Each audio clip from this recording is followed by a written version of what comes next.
Hello, my dear students. Today I want to teach everyone about the personal pronouns.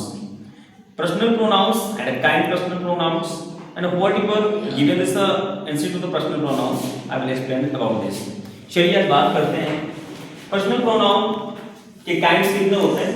Personal pronoun के kinds होते हैं 3. यहाँ पे आपको साथ साथ दिख रहा होगा there are 3 kinds of personal pronoun. Personal pronoun में first person, second person, third person.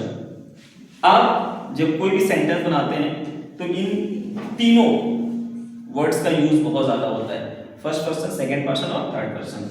जैसे कि एग्जांपल में फर्स्ट पर्सन की बात कर लें, आई होता है, वी होता है, मी, माई, माइन, अस, अवर. मी, माई, माइन, अस, अवर्स. ये आपके जो पॉइंट दिए बहुत इजी है और कोई खास इन पे हम लोग चर्चा नहीं करेंगे क्योंकि बहुत इजी है. ये उनके लिए जो बहुत ही बेसिक से स्टार्टिंग कर रहे हैं. ठीक है, फिर हम बात करते हैं सेकंड पर्सन की.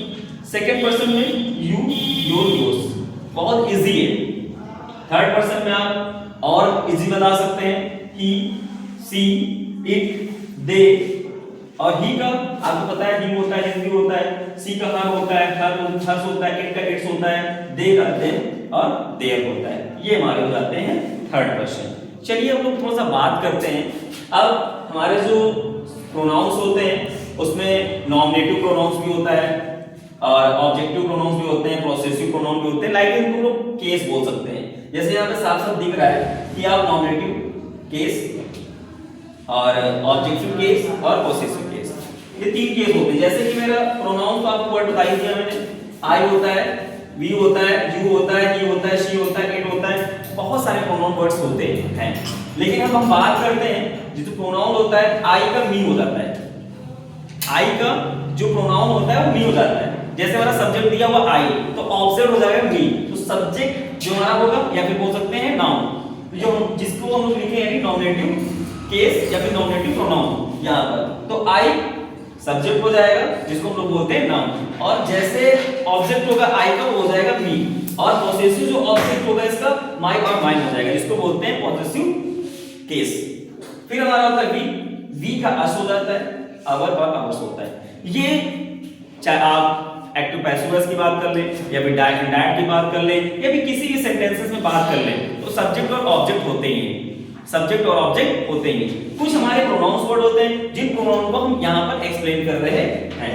यू का ऑब्जेक्ट यू ही होता है और जो हमारा पॉसेसिव केस होता है वो होता है योर और योर्स होता है. अच्छा, और बात करते हैं ही सब्जेक्ट के बारे में आप जानते होंगे. ही का प्रयोग हमेशा बॉयज के लिए किया जाता है, बॉयज के लिए किया जाता है, मैन्स के लिए किया जाता है. और ही का जो ऑब्जेक्ट होता है वो होता है हिम. फिर हमारा जो पॉसेसिव केस होता है वो होता है हमारा हिज. जैसे कि वो उसका लड़का है, उसका लड़का है, या फिर उसे समझाना तो वहां पे हिम का प्रयोग करेंगे. उसका लड़का है तो हिज का प्रयोग कर लेंगे. सी का, सी हमारा जो आपका प्रोनाउन वर्ड्स है, सी मतलब एक गर्ल्स के लिए फिर वुमेन्स के लिए प्रयोग करते हैं. सी का जो हमारा ऑब्जेक्ट होता है वो होता है हर. और जो हमारा पॉसेसिव केस होता है वो होता है हर और हर्स होता है. ये बहुत इजी टॉपिक है, बस समझने की जरूरत है क्योंकि इनका प्रयोग हर सेंटेंस में किया जाता है. चाहे वो किसी भी प्रकार का सेंस हो, किसी प्रकार का भी सेंटेंस हो, उसमें कहीं ना कहीं चीजों का प्रयोग किया जाता है.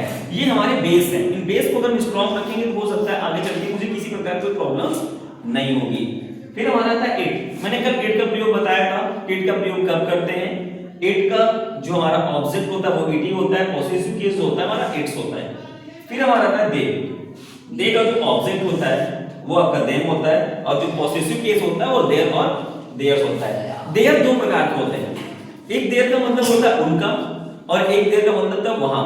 जिस कल मैंने देयर के बारे में एक्सप्लेन किया था वो हमारा देयर था जिस जगह पर सब्जेक्ट नहीं होता है, जिन प्लेसों पर सब्जेक्ट नहीं होता है, जिन सेंटेंसों में सब्जेक्ट का प्रयोग नहीं किया जाता है उन जगह पर आप देयर का प्रयोग करते हैं. वैसे तो बहुत इजी है, मैं इसलिए एक्सप्लेन कर रहा हूं क्योंकि बेस मैंने स्टार्टिंग की है बेस से. तो बेस को जितना ना समझेंगे, बेसिक जितना ना समझेंगे आप उतना ही आप स्ट्रांग बनेंगे. और इंग्लिश लैंग्वेज के लिए हो या लिटरेचर के लिए हो, दोनों के लिए बहुत महत्वपूर्ण है. तो पर्सनल प्रोनाउन को आपको बहुत डीपली समझना पड़ेगा.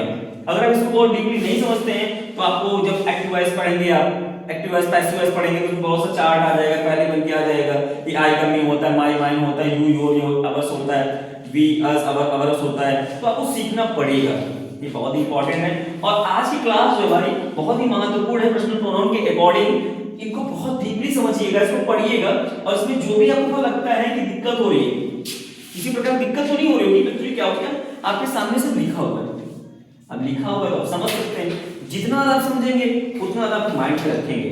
आपको फर्स्ट पर्सन दिख रहा है, first person I me my mine, और आई का क्या होता है मी माई माइन हो जाता है, वी का अस अवर हो जाता है, फिर यू का योर योर्स होता है, फिर हमारा होता है थर्ड पर्सन में ही सी इट दे, तो ही का हो जाता है हिम, और हिज भी होता है, इट का होता है, इट का यहाँ पे नहीं दिया हुआ है तो लीव कर देते हैं, दिया हुआ है अभी तो ही, सी का होता है हर और हर्स, इट का दिया हुआ है इट्स, फिर दिया हुआ है दे का दिया है देम और देयर्स।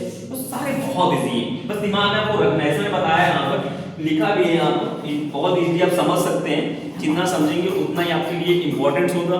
आज के लिए इतना ही, और जितने लोग मेरे वीडियो को वॉच कर रहे हैं वो प्लीज कुछ समझें और फुल वीडियोस को देखें, इससे माइंड में आपको सेट हो। Bye bye.